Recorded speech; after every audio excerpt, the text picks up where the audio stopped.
Hello and welcome to Math Boost Camp, Episode 5, Maximizing Student Instruction.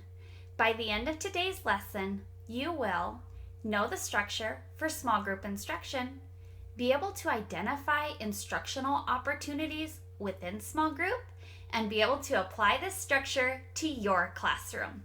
Let's get started. In the event of a mass casualty, first responders are trained to triage the situation. The most critical patients are tended to first, and most often they require a lot of time and attention in order to stabilize them. And then they transport the patients, and the least critical patients are usually tended to last. But regardless of the situation, everyone at the scene is treated. Now, this applies to our lesson today, small group instruction. We can apply this model. Students who are struggling are seen first, and they usually require the most time and attention from the teacher. But regardless of the need, all students are seen and taught by the teacher at their level. This is the key to differentiating instruction, where students become proficient at the level that they're at. Small group instruction's main goal is that students are proficient. That is our main goal. We want them to be proficient, whether it is in the subject itself, in the skill, or in the concept. The composition of small group instruction is no more than 6 students per group. If you have more than 6 students, you really can't meet individualized needs. And if you only have 1 student, then that's one-on-one instruction and not small group. The idea of these groups are that they are homogeneous, meaning that they're composed of students that are at the same level or have the same deficit, perhaps even the same strength, depending on how you're utilizing small group instruction in your classroom. This grouping changes based on students' needs. So the composition of your groups are fluid and flexible. There are specific teaching points that you'll be using that are selected, and the lessons are focused around them. And that's how you select the students for each group. This should be done in an interactive space where children are doing the math with each other, by themselves, and with you, the teacher. There are a variety of instructional opportunities with small group. Students can be immersed in new concepts, practice new skills, provide intensive, targeted instruction to struggling learners. You can introduce activities that will later be used in math workshop, the independent time where students are working in stations or centers. You can conduct formal or informal assessments, and you can reteach based on the students' needs. There are so many instructional opportunities that you can take advantage of when using small group instruction in your classroom. Which instructional opportunity do you use most? Which instructional opportunity have you never taken advantage of? Think about those and jot them down and make that your commitment for the new year. The teacher's role in small group instruction serves as facilitator. This is important when creating a math-rich environment that values and respects all learners in the classroom. The teacher facilitates as students explore new concepts and extends understanding of previously introduced materials. Your job is to watch, observe, coach, and assess students during this time.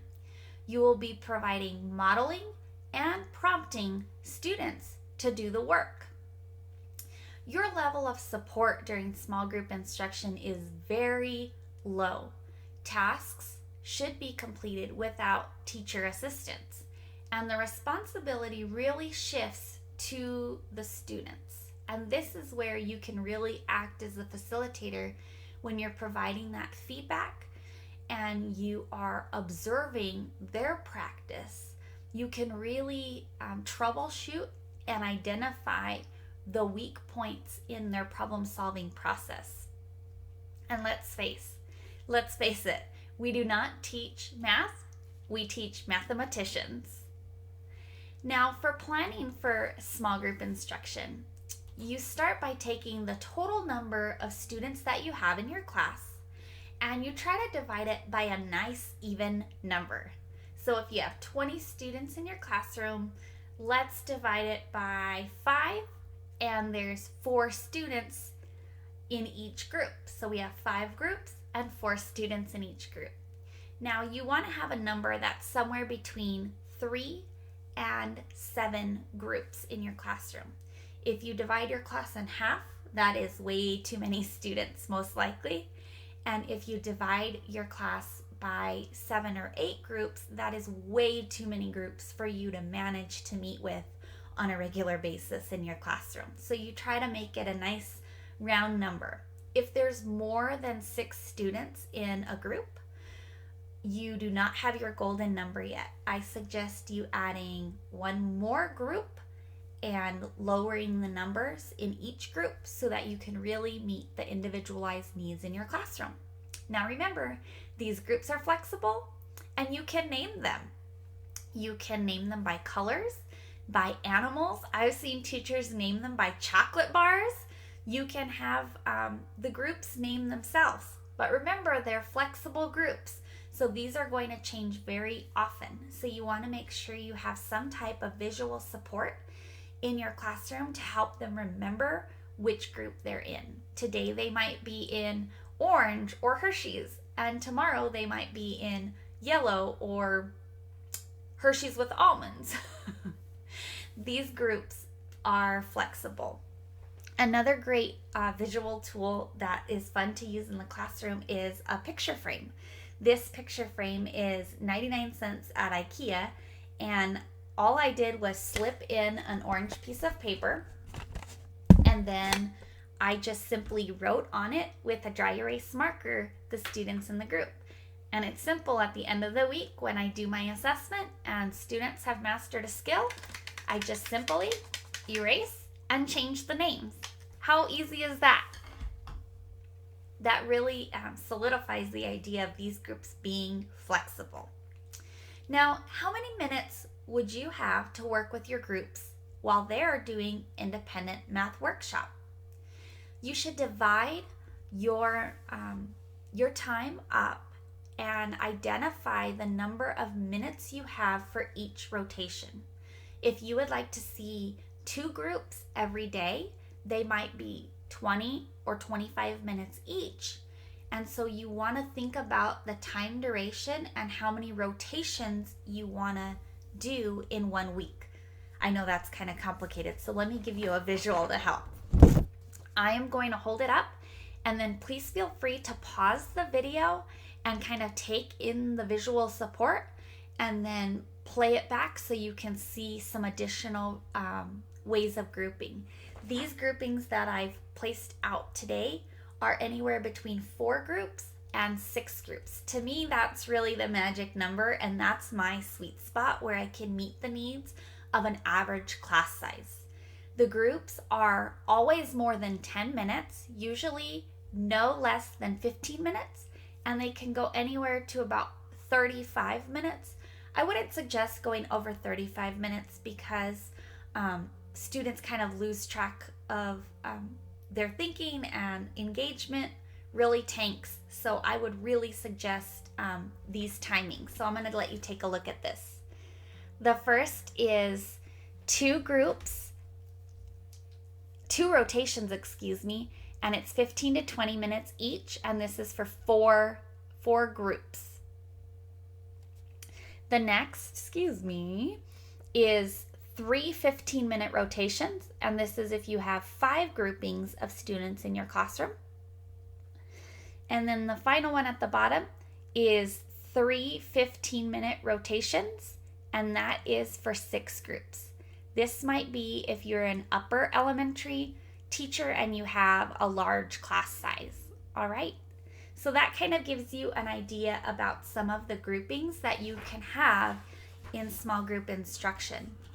Another thing I want to point out in the groupings is my red. I just made that a visual tool for you so you could see those are my students that are in most critical need of intervention and differentiation. And so in some of the models that I planned out, I planned on meeting with them every single day.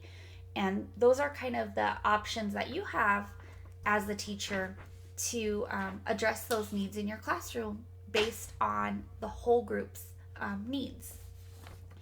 Now, after I plan out the number of students in each group and the rotations that I'm going to be doing, I need to record out my groups, and I just use a simple grid like this where I color code, and the students I write in pencil, obviously, because groups are flexible and they do change.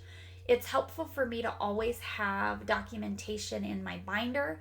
I keep a binder at my desk for anecdotal notes and my lesson plans and things to really keep me on focused while I'm doing small group instruction. And then the visual tool for the students is a sign or a board or something, a pocket chart where you can move students' names in and out very easily. You can even do clipboards on a yardstick. There is a variety of tools and techniques that you can use when addressing small group instruction in your classroom. Okay, so I showed you some samples of timing and recording the groups and my teacher hack. When you meet with your group, you should start off by teaching the procedure and the routine you want your students to follow. For instance, when the students, I might have the student group prior to them just go whisper and tap partners so that they know it's time to come to the group. You can use a triangle or a bell or just whisper, I need the orange group at my table, orange group. And then usually the kids can maneuver over to my table. I try to maximize my time, so having a structure and a routine is very helpful. As soon as the students get up out of their chairs, they go right next to our guided math area, and there is a place where I keep dry erase boards and dry erase markers and any tools that we might be using. They are to grab their dry erase board and marker, bring it to the table, and as soon as they are sitting in their chair, they are to lock their hands. This is one technique that I've used as a math teacher and science teacher. It really promotes focus during a lesson when there are tools or manipulatives that can be maneuvered on the table. It really helps the students remember that their job is to focus and listen to the teacher and not play or utilize the tools on the table. So they put their materials down and lock their hands. That is a great one I want you to remember. As soon as they are placed and they are ready to listen and learn, we get started on our lesson. And this is just a quick rundown of components that you can use as a sample when writing your lesson plans for small group instruction. You always start with one standard or one skill that you are focusing on, and this is through the duration of the lesson. You might pre-teach the vocabulary to start off with if you need to address some new words, or if you want to address the procedure for using a new manipulative during your lesson. Then you do a quick mini lesson, and in this case it's probably 3 or 4 minutes because you really want to serve as facilitator. Then you have an activity for the students to complete, and this will probably be the majority of your small group instruction time. Then you want students to share. They're sharing their thinking, they're communicating with one another. This is another way that you're helping to build that classroom community, that math-rich environment where all students are respected and valued. Then the final component is assessment. You want to make sure that you as a teacher are having one common thing that all of the students are to do in their small group, and that you are watching as the students are performing that task. If you are looking at something very specifically, you might pick just 2 students to observe closely during that lesson, and then the following day when you meet that group, you pick a different 2 students to complete a task, and you're looking at them very critically. It is essential that when you are working through a small group lesson that you are recording notes. These are called anecdotal notes or records, and you can keep them by group or by student. It's very easy at the bottom of a lesson plan to just jot down a few things, or by index cards. Sometimes I like to keep just a binder clip with index cards, and each student in the group has an index card on there. And then what's great is they're on binder rings, so they're flexible. I can move the students' cards when they go to different groups, and I can just simply tape that card onto a piece of paper in their portfolio, or do whatever I need to do with that card as documentation to some of the strengths and weaknesses that I'm seeing as we're working through the math lesson. So I think that is just a powerful sample lesson plan for you to use. I'll just run through it really quick again. Vocabulary, mini lesson, student activity, sharing and communicating, assessment, and you're recording your anecdotal notes throughout, and then probably after the group leaves, before you're taking the next group for your rotations. I hope this video has helped you see how you can apply this strategy in your classroom and maximize your instruction time to really boost the students' math understanding in your classroom. If you have any questions, please feel free to reach out, and stay afloat till the next time I see you. Take care. Make sure you subscribe so you don't miss out on future videos.